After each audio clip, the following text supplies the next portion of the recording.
ఏంటన్నా? Cutting skills. So ఫస్ట్గా ఉల్లిపాయల్ని ఎంత డర్టీగా చేయకుండా నీట్గా తీసుకోవాలన్నమాట.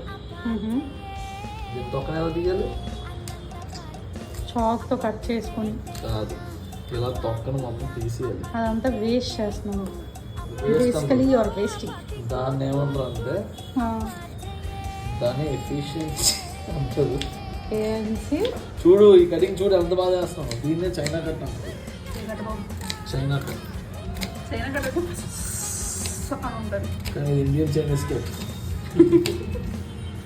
ఓకే, సో ఇలా చేసిన తర్వాత దీన్ని చూడు ఎంత పర్ఫెక్ట్. ఇలా కట్ చేయాలి. అందరూ నేర్చుకోండి ప్లీజ్. నీ చేయి జాగ్రత్త. వావ్, అలా కూడా చేస్తారా అండి? నా టెక్నిక్ అంటే సగం కిందన పడేసి వాట్ ఈస్ దిస్?